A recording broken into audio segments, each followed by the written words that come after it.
Ladies and gentlemen, you're watching GEEKCASTER. This is part 2, and we're talking about reboots and to some of the decisions. And we talked about 2 classics so far. We talked about Mission Impossible, and we also talked about Final Destination. Again, you're watching GEEKCASTER, everything sci-fi, fantasy, and culture. I'm Seven. We're here with Drew, and we're here with Corey, and let's continue the conversation. All right, so this is part 2.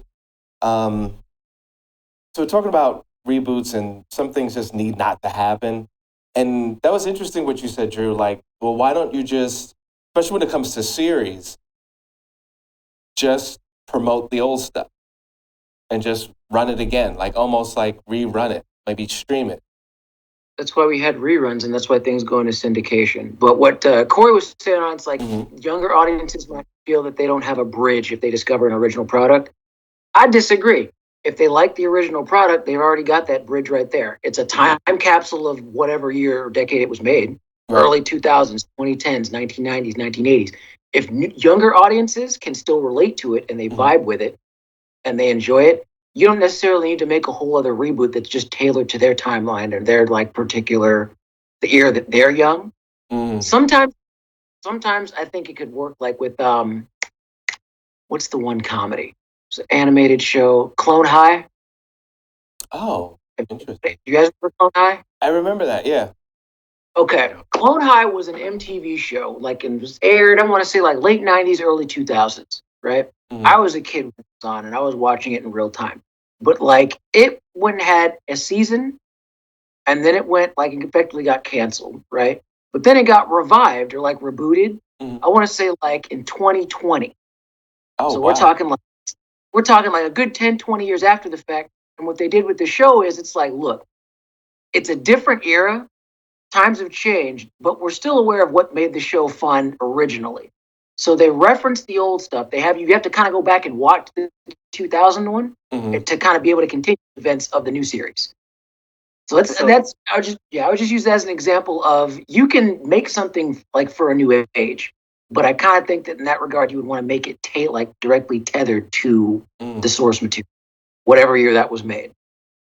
I can give you 2 examples of, I guess, that working because I have younger sisters, and the new Beetlejuice, and the new Addams Family, they weren't interested in the original until the reboots, like what we're saying, came out. Once they came out and saw those, they went back to the original, even though I tried to show them. So I'm not saying this is general, like all across the board, but I think that's really the selling point. And I saw that interest on the new, I guess, tailored towards that generation movie to go back to the original. And a lot of the time, I believe that it works. So I hear what you're saying, but I think in practical applications, you do need that bridge. You do need something to identify with. Not saying that they won't, but most cases, if you do, then the work's already done for you. Yeah, I'll give you one extra example to that, but then tie it into the next point that I'm about to make. Powerpuff Girls. There was the original one, okay? I watched the perfect bridge. If you want boys and girls to watch a show, that was the one. It was cool. We all watched Powerpuff Girls, and then they made the newer episodes of Powerpuff Girls, right? It's relying on the old stuff, made for a new generation. But when we all watched this, like, dude, I'd rather just watch the original. That's why I think almost unanimously everybody was, well, certain people that we know, I like the new one. It appeases my little dingbat narcissist attitudes. I'm like, all right, great, you enjoy it. But the vast majority of the people who watched the new episodes of Powerpuff Girls, everyone I spoke to just about was like, yeah, after I watched the new one, I kind of just wanted to go back and watch the original. And again, you're talking about both versions of animation, not when they tried to make it the live action. Not live action. This is animation, which is it kind of doesn't matter in this regard, but it's like you had the older episodes, which everyone loves. You had the reboot, which kind of just served as an elaborate advertisement for the original product. Right. In that case, I'd just be like, all right, well, then just advertise the original product. Make a new little segment, a new advertisement with new animation, just advertising the old show. Right. The reason why I referenced that, just also to be clear for my mind, because there is a live action but the feedback pretty much was word for what you just said. People just felt it was such a separation between the animation that they grew to love that they were like, there's no point in trying to make this live action if you're just going It's a copy. to bad copy. But this is also what I'm going to say, right? Mm-hmm. I think when you look at pop culture, Powerpuff Girls, they never went away. There was never a time that we weren't talking about Powerpuff Girls or it was referenced in something else. Something like Beetlejuice or Addams Family, when there was a period where it was completely off everyone's radar and you just bring it back, there's nothing to bridge there. So I think like in those moments, if it's outside of, I guess, normal conversation or something that they already know, then, you know, it's not going to be connected to the original source. Powerpuff Girls has been in everything. Everyone has talked about Powerpuff Girls. Other cartoons reference and, you know, pay homage to Powerpuff Girls. So it never went away. So of course it's going to, I guess, appeal or have some interest in a new generation. When you have nothing, like absolutely nothing. Well, there's a very large following that's like hardcore. You know, even when it came for years, people were, you know, wearing, you know, the cosplaying and all these other things. So there's some hardcore fans for Powerpuff Girls. Did it ever go away? Fandom. I don't know. I don't think so. It's fandom stuff definitely stuck around. It's definitely one of Cartoon Network's more popular titles. It's stuck around since it aired. But I'm talking in regards to its run. It had the original series that went from whatever year to whatever year. Then it was gone for however many years. And then it came back to overall worse reception. There are people that were made aware of the original series, sure, mission accomplished in that regard. But overall, the newer Powerpuff Girls, they were like, nah, this ain't it. But they're still about to make another one, so it's like, and they're never giving up on the idea. Animation or live action again? It's going to be animation, I believe. Thank goodness. Oh, animation? I heard someone's going to make a live action Powerpuff Girls. I'm like, no, y'all are just, it's like when Disney goes back and they make live action stuff unnecessarily, they're good film. Right, but they did though. They did do a live action already, and it just... The Disney movies do the same thing. Those are probably one of the better examples of what I would say to the opposite, where it's like you have the newer product, it's for a new generation. Like, it's just the crappier CG version that's going to make people want to go back and watch the good version. Right. Just do the thing that bridge. You kind of need it. I feel like it's a necessary evil, if you want to say it that way. You could just advertise, hey man, it's the 10th year anniversary of this movie, like how Disney used to do. Remember, every 5 to 10 years, they do a re-release of the movie that they knew was popular. Just do that and save some money. Right. Open the vault. Go back into the theater. I mean, they just did a there's a short run of Revenge of the Sith. Revenge of the Sith, yeah, which is now popular. So it just goes to show the newer stuff. People hate the newer Star Wars. So much so that they rather go out and sell out a Revenge of the Sith showing. Which people did not like that much. They hated it. Yeah, people hated the prequels, but now because we got the newer stuff, it's like, well, in comparison, these are the less dog crap than the episodes 1 through 3. Right. So it's like I advertise episodes 1 through 3. My question is, how is it according to that logic, right? I think the Star Wars shows on Disney Plus that started with The Mandalorian that just kept, I guess, evolving, that kind of caters towards the new audience, is still identifiable with all generations, because I do think in most instances, right, when we talk about, like you said, the Disney 10th anniversary, we identified with generations past. I think the new generation has an issue identifying with us, and we have an issue identifying with them, right? There's like a sort of disconnect that we haven't had in previous generations. You don't think so? Because I see you like... Well, there's a couple thoughts going through my head at once, but to the immediate point of the gap between generations, it's literally the conversation is, there's this thing that we watched back in the day called Star Wars. We thought it was pretty cool. Check it out. I don't connect with this. I'm like, okay, that's cool. Go on about your day. Or I'm interested in this. I'll check it out. I don't necessarily think that you need an entire new, possibly doucheified version of a thing to exist just to get people interested in the originally good product. But that's what I'm saying. It's douchified to you, but to them, they're like, "Oh, this is great," and you're like, "Oh, you think that's great? You should go back and watch the original." Now the interest is peaked because I've seen that. I've seen people who like try to sell the old version, and immediately they're like, "Nah, I don't want to see that." But then, like you saying, a half baked version comes out, like, "Oh, this is cool." Now you want to watch the old version? Now you're interested because you have something to identify with. Here's the thing about that, though. If that's how execs and companies do it, I guess they've tapped into people's need to have a crappier product before going back to the original. If that's the pattern, sure, but it's done unnecessarily, is what my point is. You could instead advertise the original product. Make like a new, what do they call them? When you have like anniversaries come up, you have like special presentations or like the little one-off episodes, OVAs, so they sometimes. If you made like a special OVA, new animation, reimagining or whatever, you have that little 30 to 45-minute pilot that's effectively an advertisement for the entire series itself. Could be a prequel, could be a future thing, could be something that takes place in the immediate timeline of that series. You just do the one-off, and then you direct people to the original joint. I think that's the bad part of where we're at right now with streaming, because streaming has created this vacuum that whackness and bar being lower can exist, and it's fine.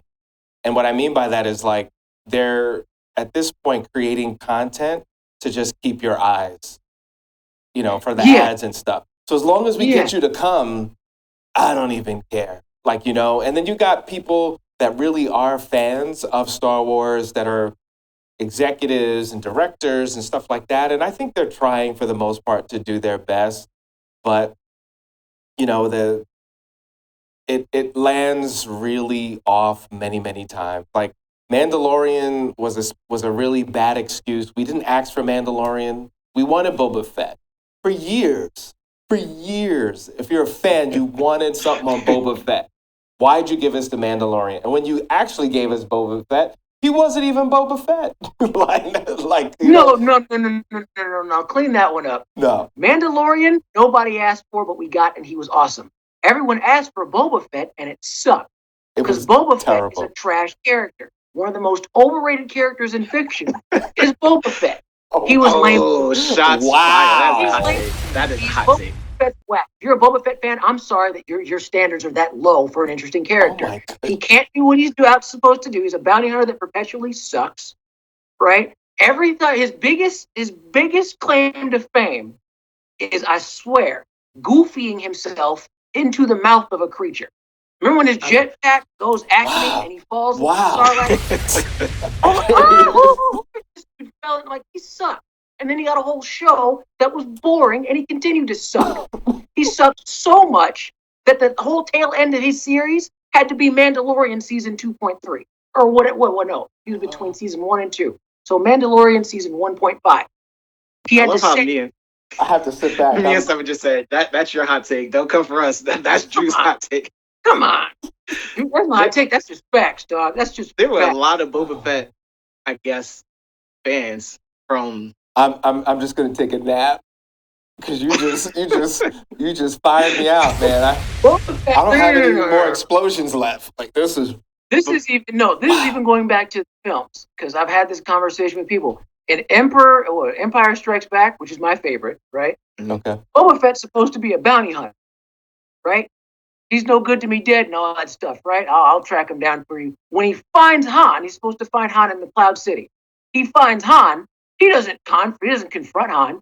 He doesn't capture him. He gets on the phone. Hey, Darth Vader, he's here. He just snitched. I'm like, dude, why is this?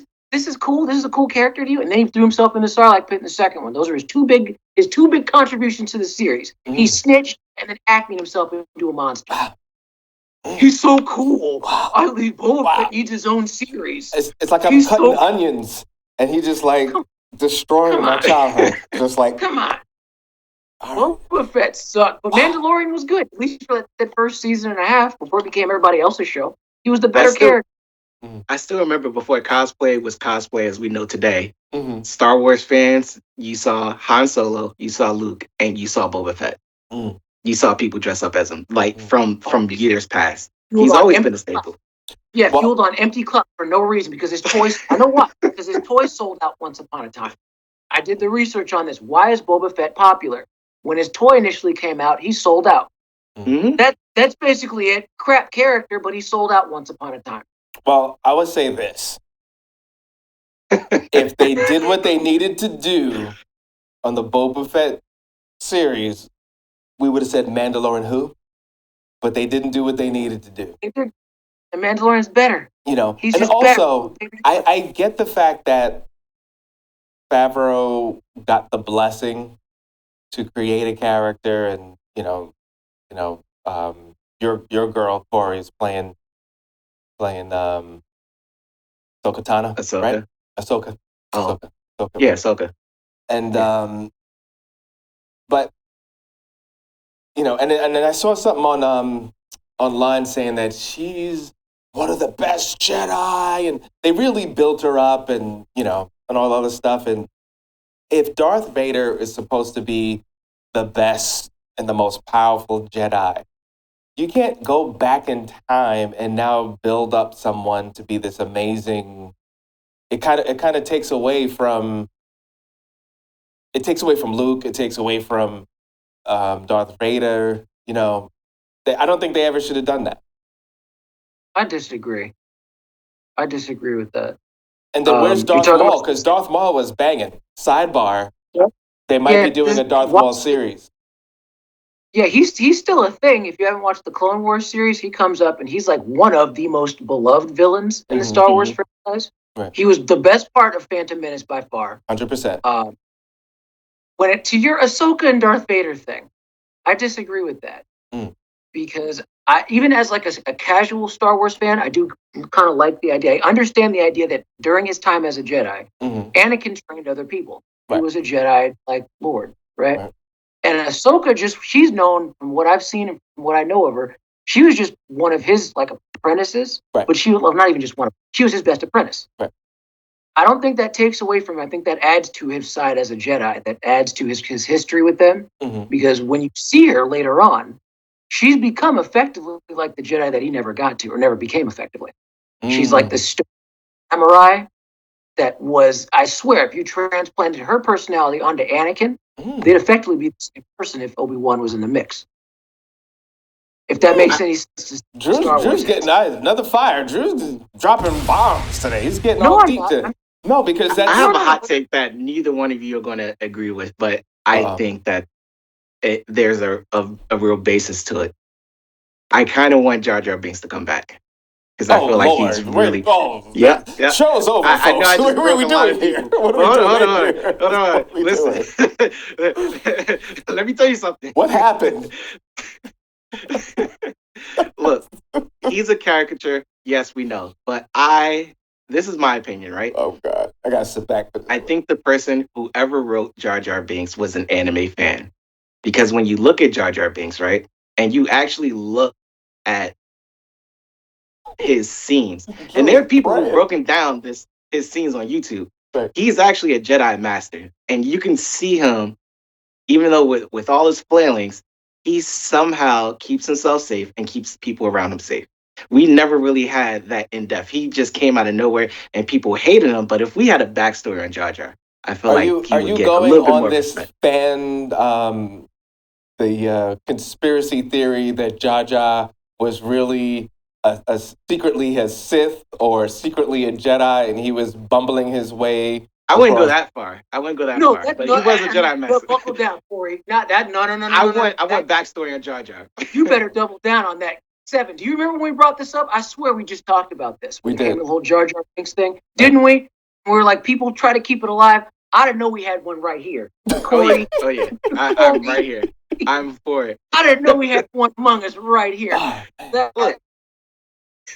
There's no way you could have a team of S-class writers in a room talking about let's fix this Jar Jar thing. It ain't happening. It ain't happening. I feel like it will. If they try, here's the thing. I'd ultimately give them a pound for that. That's the point. Just because it was so ballsy. It's so wild and it's so dumb with such a hated character, such an unnecessary crap character. If they tried it, I'd give him a point just for doing it. That takes guts. So you're a fan of anime, right, Drew? Sure.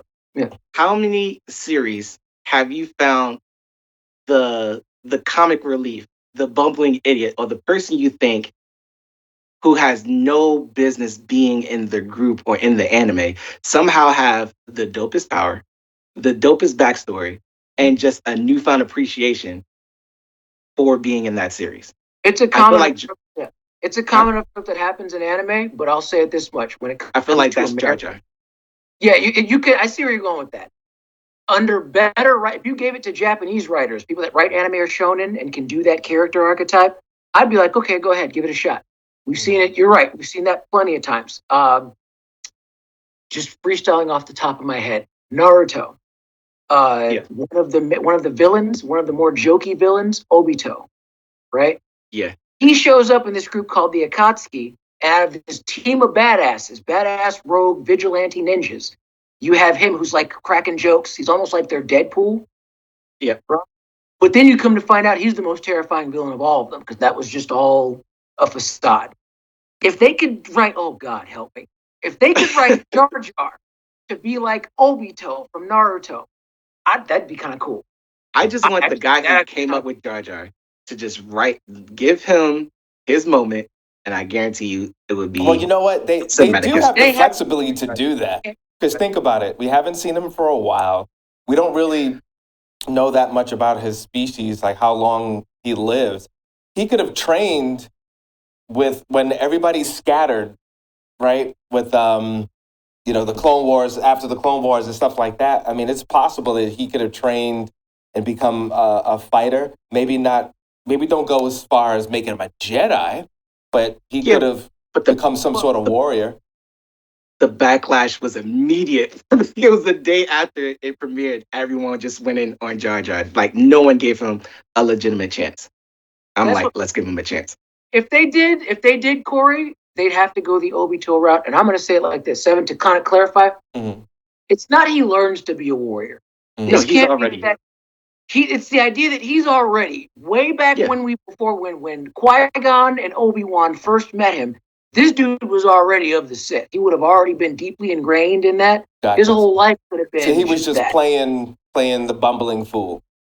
Yes, that's what I'm saying. When you watch the scenes that he's in, he's actually deflecting beams and keeping him and I forget who was next to him safe. Like, he hit away 3, even though he's flailing and falling and being a character. Doing all this step and fetch it, kind of like goofy slapsticky stuff. But if they spun that somehow to where when Jar Jar was a child, Darth Plagueis or something, he was indoctrinated. Mm-hmm. And when he was chosen to be this person, he was like, you're not going to be a Sith that walks around wearing black robes, looking all menacing. No. You're going to be the Sith that laughs in people's faces. You're going to be a bumbling idiot that's going to get all the information from people that don't see you as a threat, and you're going to bring it to me. And then, I mean, that could make it sounds crazy, and as much as I want to be upset, it could work because he did move up in the Senate, right? He did all of a sudden get a position of power. I mean, he would have been the one. Okay. Do I want him to be a Sith? I think in my heart, no, but it makes sense. I think inner me wants him to be a Jedi. But if, like you say, if that were the case, if we went this route, go whole hog. It's like, go whole hog with it. From day one, he was a Sith. He was indoctrinated in this way.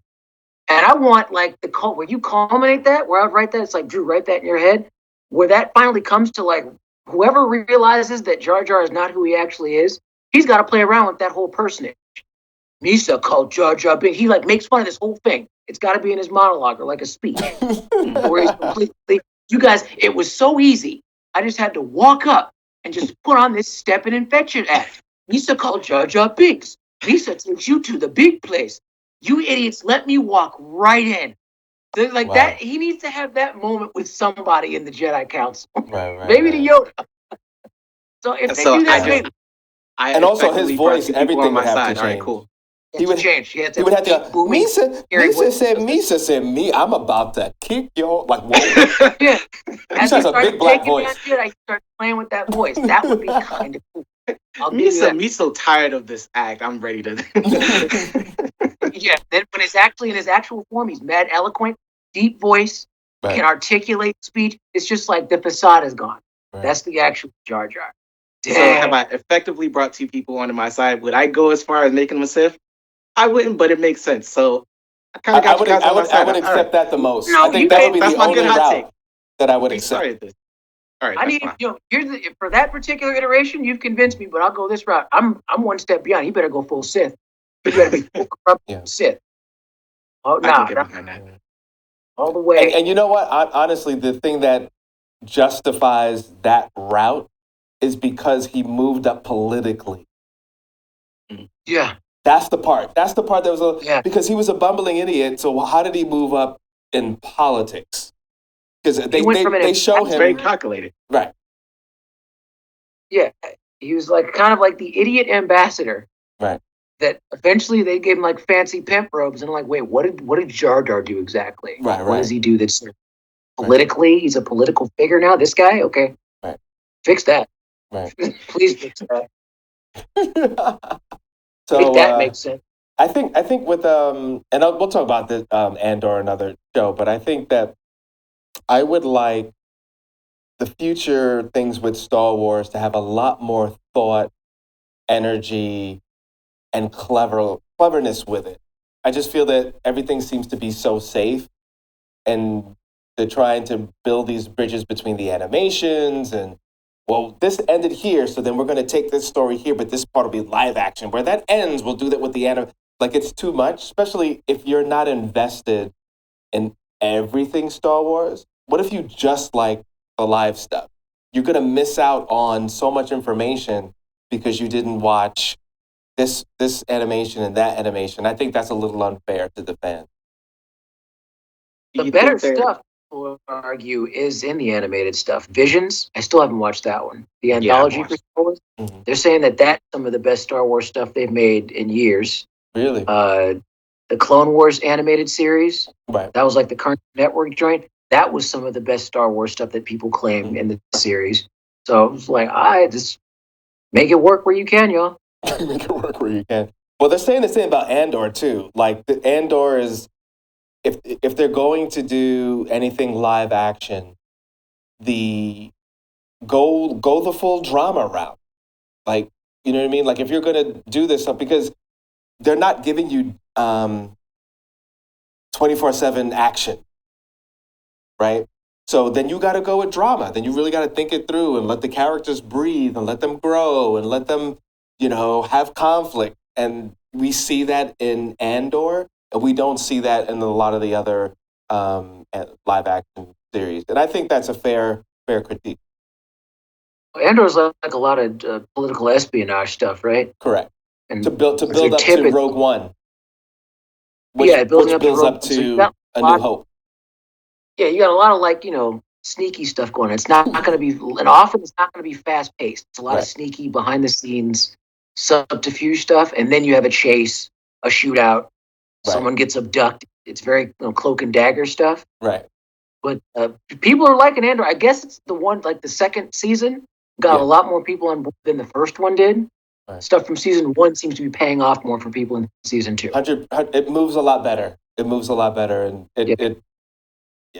But we'll definitely talk about it. But so if you're watching us, thank you so much. Drew, thank you, Corey. I'm Seven. You're watching GEEKCASTER. Go to GeekCaster.com. If you're watching us on cable, thank you. And please check us out on GeekCaster.com. You can also check us on Instagram, which is also GeekCaster. And we're going to continue with sci-fi fantasy conversations and pop culture commentary. We're out.